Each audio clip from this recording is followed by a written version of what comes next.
హారిక, ఏం మాట్లాడుతున్నావు నువ్వు? ఉష అలాంటి పని ఎప్పటికీ చేయదు. చేయాల్సిన అవసరం కూడా తనకి లేదు.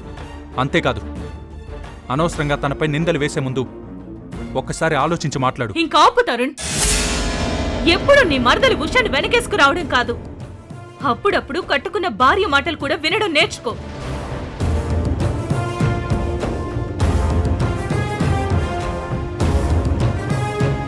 అయినా పెద్ద పోలీస్ ఆఫీసర్ అయ్యుండి మురారి ఆచూకీ కనిపెట్టి ఇంటికి తీసుకురాలేకపోయావు.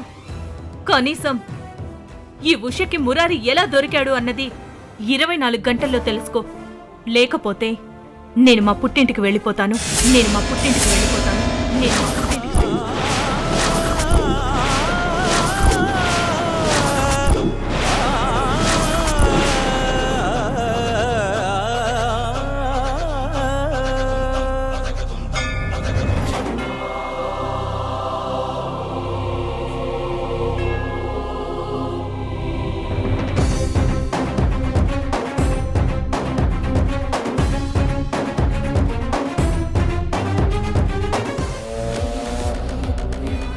ఇంత జరిగాక కూడా ఉషా తనకి మురారి ఎక్కడ దొరికాడు అన్న విషయాన్ని బయట పెట్టకుండా ఇంత సీక్రెట్గా ఉంచడంలో తన ఉద్దేశం ఏంటో నాకు అర్థం కావడం లేదే. ఎలాగైనా ఏదో ఒకటి చేసి ఉషా దాస్తున్న నిజమేంటో బయట పెట్టాలి. లేకపోతే నేను అంటించిన ఈ నిప్పుకు అర్థం ఉండదు.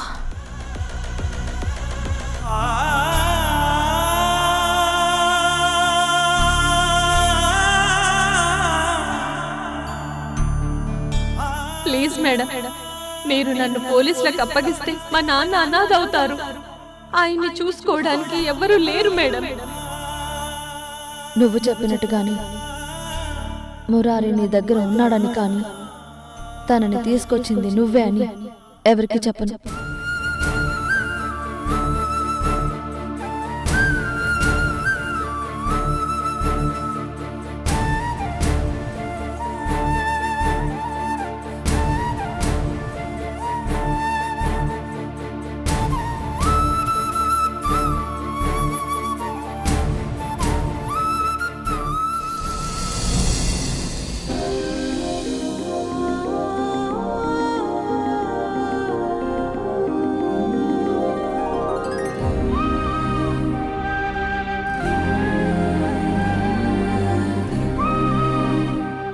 ఏమండి, మురారిని ఎవరెత్తుకు వెళ్లారు అనేది నాకిప్పటికీ అర్థం కావట్లేదండి.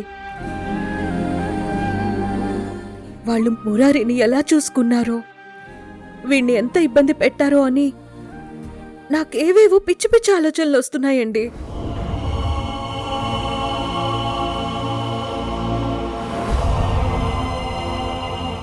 అసలు ఇంత చిన్న వయసులో మురారికి అన్ని కష్టాలేంటండి? తరుణ్ గారికి చెప్పి ఆ ఎత్తుకుపోయిన వాణ్ణి వెతికి పట్టుకోవచ్చుగా. అలాగే సునందా, అయినా మన మురారి తిరిగి మన దగ్గరికి వచ్చాడు కదా. నువ్వు వాడితో టైం స్పెండ్ చేయక అనవసరమైన ఈ ఆలోచనలు ఎందుకు? అది కాదండి, నేను చేసింది తలుచుకుంటే నాకు నాపైనే కోపం వస్తుంది. ఏమేం సునందా, ఎందుకలా మాట్లాడుతున్నావు? ఏం లేదండి, బాబు కోసం హారిక వాళ్ళింటికి వెళ్ళిన నేను మురారి కనపడలేదని కోపంలో హారిక గారిని చాలా మాటలన్నాను. అది తలుచుకుంటే ఇప్పుడు చాలా బాధగా ఉందండి. అయినా హారిక తరుణ్ ఇద్దరూ చాలా మంచివాళ్ళండి. వాళ్లే కాదు, ఆ ఇంట్లో అందరూ మంచి మనుషులే.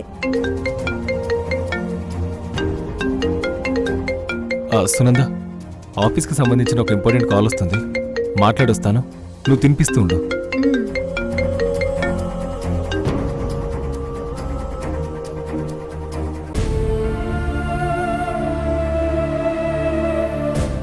హలో సార్, నేను రజనీని మాట్లాడుతున్నాను.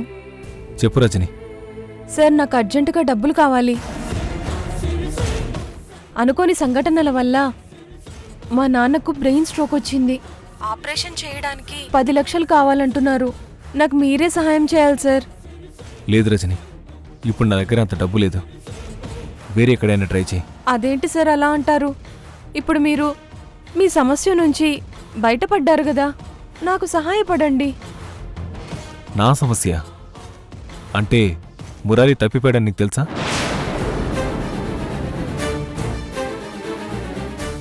లేదు సార్, నాకేం తెలీదు. నేను ఊరికేనే ఏదో అలా మాట్లాడేశాను సార్. ఓకే, నీకు కావాల్సిన డబ్బిస్తాను, వచ్చి తీసుకెళ్ళు. అలాగే సార్.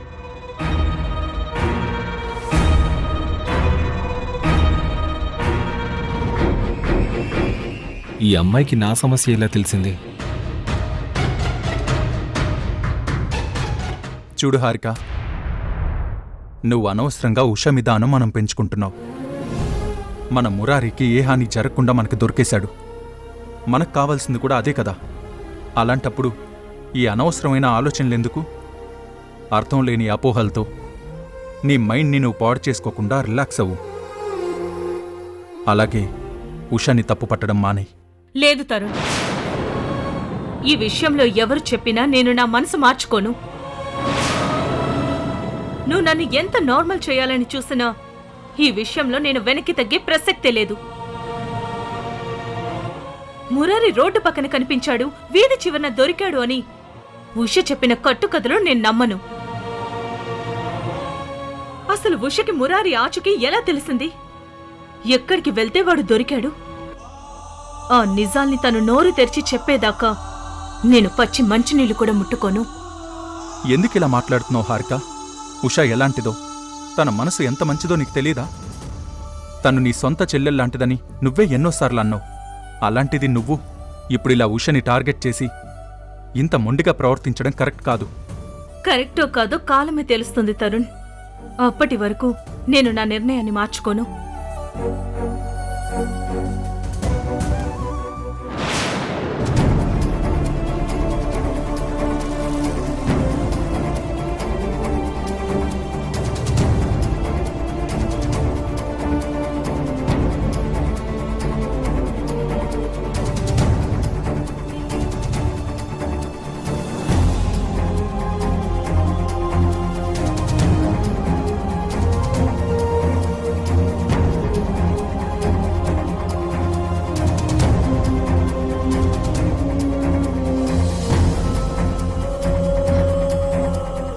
అక్క, నువ్వు అనుకున్నట్టుగా నేనే తప్పు చేయలేదు.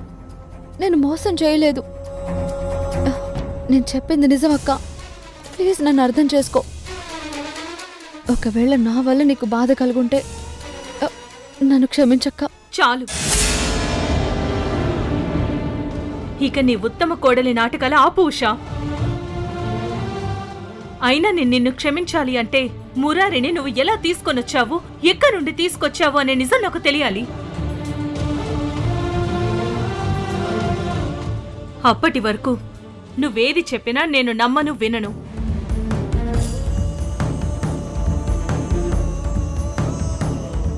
చూసావా తరుణ్, తను ఎలా సైలెంట్గా ఉందో? నాకు తెలుసు మురారి ఎలా దొరికాడు అని తను చెప్పదు. ఎందుకంటే తను చేసిన తప్పు బయట పడిపోతుందేమోననే భయం తనలో పాతుకుపోయింది. చూడు ఉషా, నీ చుట్టూ నీకు నువ్వుగా ఒక వలయాన్ని సృష్టించుకొని అందులో నీకు మాత్రమే తెలిసిన జీవితాన్ని బ్రతకాలని నువ్వు కోరుకుంటున్నావు. అదే నీ పద్ధతి అయితే నువ్వు చాలా పెద్ద సమస్యల్లో ఇరుక్కుంటావు. జాగ్రత్త. సురేమో ఇరిసేసింది కరుసైన కాలమిలా, ఎగురేసిన జీవితమంతా చిరిమేసెను చీకటిలా. బాధ నీరు కూడా భాష లేక గొంతు మూగబోయనా, పొగిలినంతలోన పొంత నిండలేని నిండు వేదనా. చేరదీయబోతే సాయమేమో యతి నీడ చేర్చనా. నేరమెవ్వరిదో దారి తప్పి నిన్ను చుట్టి వేసనా.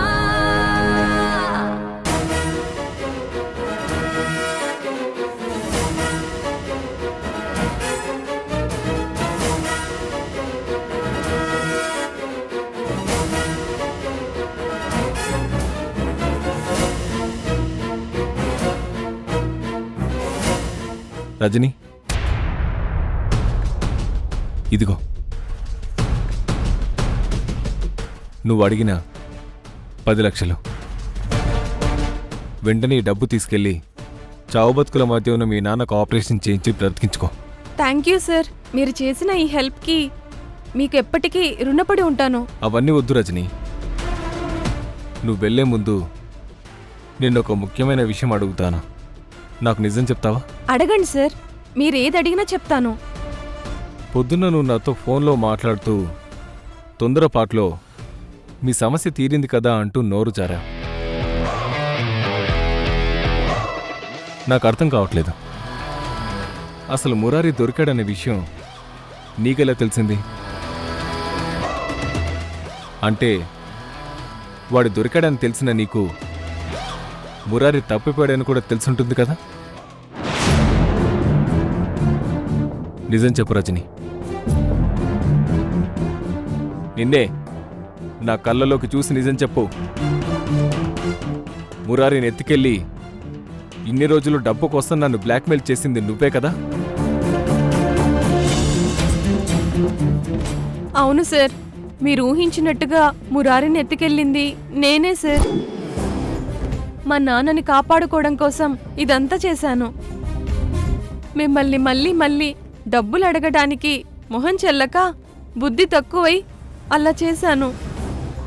డబ్బు దక్కుతుందనే టైంలో ఉషా మేడం సడన్గా ఇంటికొచ్చి నన్ను రెడ్ హ్యాండెడ్గా పట్టుకున్నారు సార్. మురారి,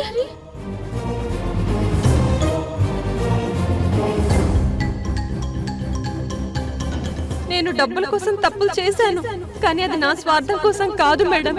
అదిగో అక్కడ మంచం మీద చావు బ్రతుకుల మధ్య ఉన్న నా కన్న తండ్రిని బ్రతికించుకోవడం కోసం చేశాను. ఉషా మేడం నన్ను అరెస్ట్ చేస్తాను అంటూ పోలీసులకు ఫోన్ చేయబోయారు. దాంతో నేను అక్కడ మంచం మీదున్న మా నాన్న దీన స్థితిని చూపిస్తూ మేడం కాళ్ల మీద పడి వేడుకోవడంతో ఉషా మేడం నన్ను మన్నించి మురారిని నా దగ్గర నుంచి తీసుకెళ్ళిపోయారు. నేను చేసిన తప్పుకి నన్ను క్షమించండి సార్. మళ్ళీ మీ జీవితంలోకి నేను రాను సార్. అలాగే రజని, బాధపడుకో. వెళ్ళి మీ నాన్న జాగ్రత్తగా కాపాడుకో. వస్తాను సార్.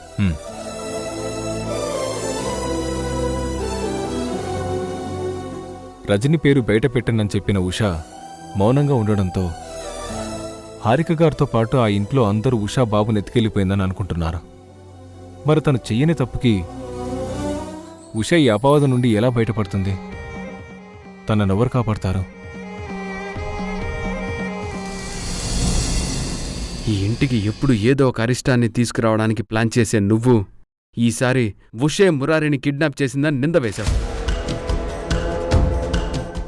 అసలు అలా మాట్లాడడానికి నీకు సిగ్గుగా అనిపించట్లేదా? ఉష ఎలాంటిదో తెలిసి కూడా అంత తేలిగ్గా తన మీద అలా ఎలా నింద వేయగలిగావు? ఛీ, నీకు ఈ జన్మలో బుద్ధి రాదు. చూడు సంజయ్, నేను ఎవరిపైన కావాలని నింద వేయలేదు. నిజం బయటపడేలా మాట్లాడాను అంతే. అయినా ఈ ఇంట్లో ఏం జరిగినా దాన్ని నాకు ముడిపెట్టడం, నా మీద అరవడం నీకు మీ తమ్ముడికి బాగా అలవాటైపోయింది. నోర్మోయ్, ఇంకొక మాట మాట్లాడితే చంప పగులుతుంది. చూడు హారిక, మురారి విషయంలో ఉష కావాలనే కిడ్నాప్ డ్రామా ప్లే చేసిందంటే నేను నమ్మను. ఆ మేఘన ఏవో మాయమాటలు చెప్పగానే నువ్వెలా నమ్ముతావు? ఉష ఎలాంటిదో నీకు తెలీదా? ఉష గురించి పూర్తిగా తెలుసు అనే అనుకున్నాను తరుణ్. కానీ తనలో నాకు తెలియని ఇంకో కోణం ఉందని మాత్రం ఇప్పుడే తెలుస్తుంది. తన నిజస్వరూపం ఇప్పుడిప్పుడే బయటపడుతుంది. హారిక, మూర్ఖంగా మాట్లాడుకు. ఒకసారి నేను చెప్పేది విను. వినను. ఉషకు మురారి ఎలా దొరికాడు అనే నిజం తెలిసేంత వరకు నేను ఎవరేం చెప్పినా వినను.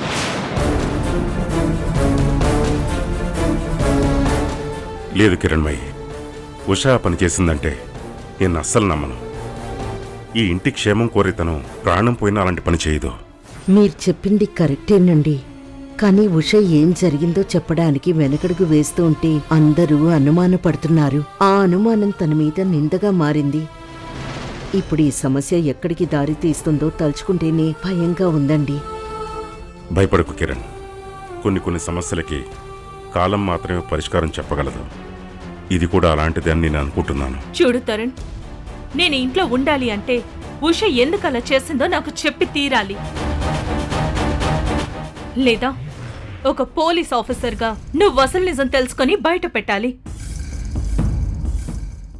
ఈ రెండిట్లో ఏది జరగకపోయినా నేను ఇంట్లో ఉండను.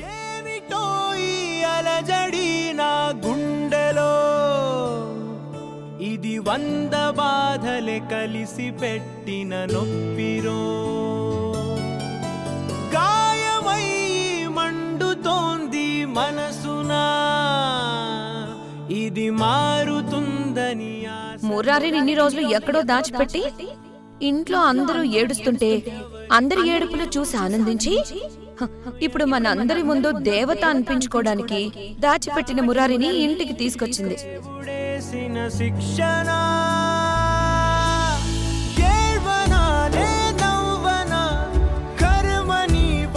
మేఘనకు అడుగుతున్నట్టు బాబు ఎక్కడున్నాడో చెప్పడానికి ఇంతలా ఎందుకు ఆలోచిస్తున్నావు?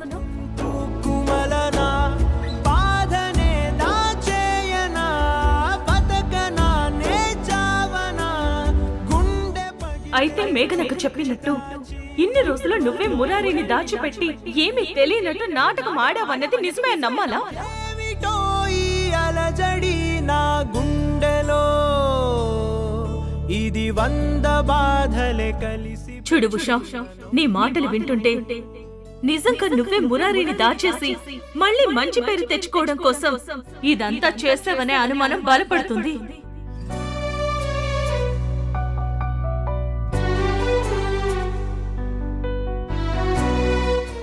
అయినా నేను నిన్ను క్షమించాలి అంటే మురారిని నువ్వు ఎలా తీసుకొనొచ్చావు, ఎక్కడి నుండి తీసుకొచ్చావు అనే నిజం నాకు తెలియాలి.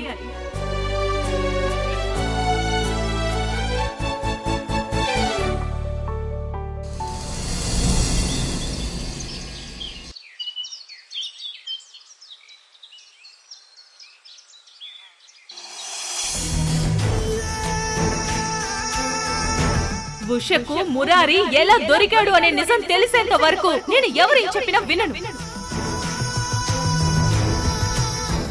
ఒక పోలీస్ ఆఫీసర్గా నువ్వు అసలు నిజం తెలుసుకొని బయట పెట్టాలి. మురారి ఎక్కడ దొరికాడు, ఎలా దొరికాడు అన్నది చెప్పడం నాకు ఇష్టం లేదు.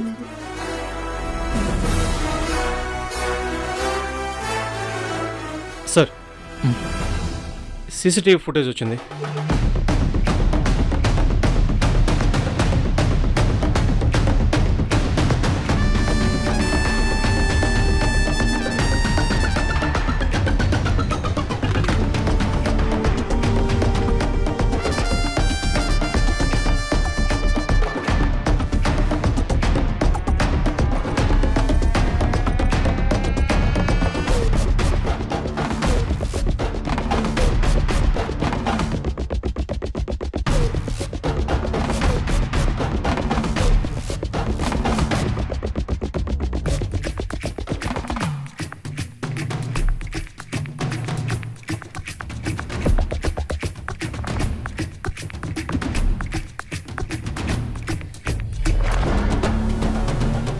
సార్, ఉషా మేడం ఎక్కడికి వెళ్ళారని మనకి పూర్తి డేటా వచ్చింది సార్. కానీ అక్కడికి వెళ్ళిన తర్వాత మేడం విజువల్స్ మిస్ అయ్యాయి. ఆ ఏరియాలో ఉష ఎవరినో కలిసింది, ఎవరిని కలిసింది, ఎందుకు కలిసిందనే వివరాలు వెంటనే మనం తెలుసుకోవాలి. Yes sir. సార్, ఇది మీ పర్సనల్ ఇష్యూ కదా, అయినా మీరు దీన్ని సీరియస్గా తీసుకుంటారు. ఫ్యామిలీ మధ్య ఏదైనా ఇబ్బంది క్రియేట్ అవుతుందేమోనని భయంగా ఉంది సార్. చూడు శ్రీనివాస్, డ్యూటీ దగ్గరికి వచ్చేసరికి అఫీషియల్ విషయమా లేదా పర్సనల్ విషయమా అంటూ నాకు తేడా లేదు. పోలీస్ డ్రెస్ వేసుకున్న నాకు ఎవరైనా ఒక్కటే. అందుకే నువ్వు వేరే ఆలోచన పెట్టుకోకుండా ఉషా ఆ ఏరియాలో ఎవరిని కలిసిందో ఫైండ్ అవుట్ చేయి. Okay sir.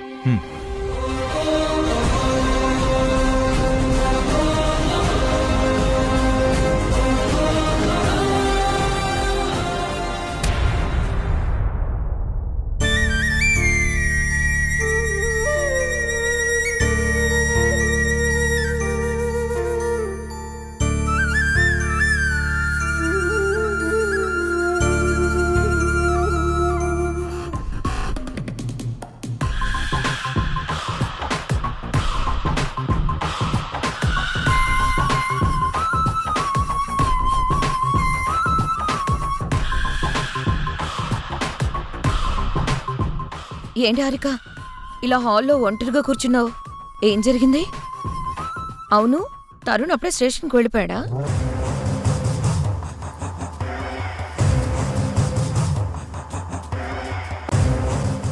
ఎప్పుడూ క్రిమినల్స్ వెనుక పరిగెత్తే పోలీస్ ఆఫీసర్ ఇంట్లో భార్య అడిగే ప్రశ్నలకు సమాధానం చెప్పలేక అప్పుడే వెళ్ళిపోయి ఉంటారు. అయినా తరుణ్కి నాకన్నా కపట నాటకాలాడే మరదలే ఎక్కువైపోయింది. అందుకే నా పోరు భరించలేక ప్రశాంతత కోసం స్టేషన్కి వెళ్లడం తప్ప ఆయన ఇంకేం చేస్తారక్కా?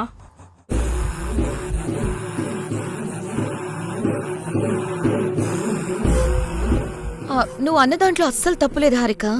ఒకవైపు కట్టుకున్న భార్య కన్నీళ్లు, ఇంకోవైపు వెనకేసుకొస్తున్న మరదలి ఉష మౌనం. మీ ఇద్దరి మధ్య జరుగుతున్న ఈ పోరాటంలో ఎవరిని వెనకేసుకురావాలో తెలియక అయోమయ స్థితిలో పడిపోయి ఉంటాడు.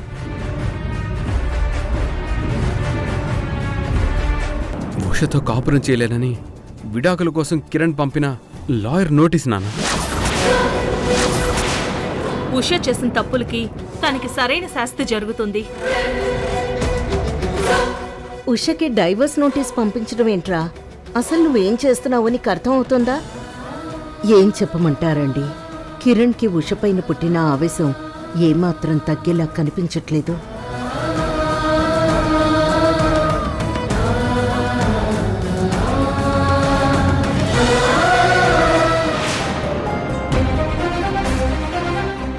I'm sorry.